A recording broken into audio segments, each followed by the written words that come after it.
Good morning to all of you. Class 8th, subject Social Science, Chapter 6, Understanding our Criminal Justice System. Dear students, आज इसमें हम पढ़ेंगे What is the role of the judge? कि न्यायाधीश की क्या भूमिका होती है. The judge is like an umpire in a game and conducts the trial impartially and in an open court. न्यायाधीश की वही हैसियत होती है जो खेलों में अंपायर की होती है. The judge hears all the witnesses and any other evidence presented by the prosecutions and the defense. वे निष्पक्ष भाव से और खुली अदालत में मुकदमे का संचालन करते हैं. The judge decides whether the accused person is guilty or innocent on the basis of the evidence presented and in accordance with the law. न्यायाधीश सारे गवाहों के बयान सुनते हैं और अभियोजन पक्ष तथा बचाव पक्ष की तरफ से पेश किए गए सबूतों की जांच करते हैं. If the accused is convicted, then the judge pronounces the sentence. He may send the person to jail or impose a fine or both, depending on what the law prescribes. अगर आरोपी दोषी पाया जाता है तो न्यायाधीश उसे सजा सुनाते हैं. वह कानून में दिए गए प्रावधानों के हिसाब से दोषी व्यक्ति को जेल भेज सकते हैं या उस पर जुर्माना लगा सकते हैं या एक साथ दोनों तरह की सज़ा दे सकते हैं. इसके बाद सेकंड पॉइंट है आपका what is a fair trial. निष्पक्ष सुनवाई क्या होती है. Let us for a moment imagine what might have happened if the judge decided to try Shanti's case very differently. आइए थोड़ी देर के लिए कल्पना करें अगर न्यायाधीश महोदय शांति का मुकदमा किसी और तरह संचालित करते तो क्या हो सकता था.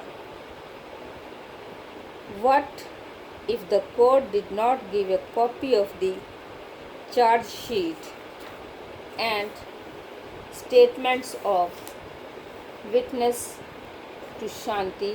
What if he held the trial in a secret location where neither Shanti nor Sushil were present? अगर अदालत ने शांति को आरोप पत्र और गवाहों के बयान की नकल ना दी होती तो क्या होता. अगर न्यायाधीश किसी ऐसी जगह पर मुकदमा चलाते जहां शांति और सुशील दोनों ही नहीं आ सकते तो क्या होता. अगर न्यायाधीश ने शांति की अधिवक्ता राय को अभियोजन की ओर से प्रस्तुत किए गए श्रीमती शिंदे आदि गवाह से जिरह करने का पर्याप्त समय ना दिया होता और पहले ही मान लेते कि शांति दोषी है तो क्या होता. What if he did not give Shanti's lawyer, advocate Roy, enough time to question the witness of the prosecution, such as Mrs. Shinda, and instead had already decided that Shanti was guilty. If this had happened, then it would be a case of an unfair trial. This is because for a trial to be fair, several different procedures have to be observed. Article 21 of the Constitution that guarantees the right to life states that a person's life or liberty can be taken away only by following a reasonable and just legal procedure. अगर इस तरह की कोई भी बात होती तो उसे निष्पक्ष सुनवाई नहीं कहा जा सकता था। इसकी वजह यह है कि निष्पक्ष सुनवाई के लिए कई बातों का पालन करना ज़रूरी होता है। संविधान के अनुच्छेद 21 में जीवन के अधिकार का आश्वासन दिया गया है। इसका अर्थ ये है कि किसी भी व्यक्ति के जीवन या स्वतंत्र को केवल एक तर्कसंगत और न्यायपूर्वक कानूनी प्रक्रिया के जरिए ही छीना जा सकता है। A fair trial ensures that Article 21 of the Constitution is upheld. Let us now return to Shanti's case as described it in the storyboard and identify the essential elements of a fair trial. तो निष्पक्ष सुनवाई में ये सुनिश्चित किया जाता है कि संविधान के अनुच्छेद 21 का पूरी तरह पालन किया जाएगा। आइए अब चित्रकथा पट में दिए गए शांति के मुकदमे पर वापस लौटें और एक निष्पक्ष सुनवाई के मूलभूत तत्वों पर ध्यान दें। Firstly, Shanti was given a copy of the charge sheet and all other evidence that the prosecution presented against her. पहली बात, शांति को आरोप पत्र और उन सभी साक्ष्यों की एक एक प्रति दी गई थी। Shanti was charged with the offense of theft that was defined as a crime in the law. The trial was held in an open court in public view. शांति पर चोरी का आरोप लगाया था, जो कानूनन एक अपराध है। ये मुकदमा जनता के सामने खुली अदालत में चलाया गया। Her brother Sushil could attend the court hearing. The trial was held in the presence of the accused. शांति का भाई सुशील अदालत की कार्रवाइयों में मौजूद था। मुकदमा आरोपी की उपस्थिति में चलाया गया। शांति का एक वकील ने बचाव किया।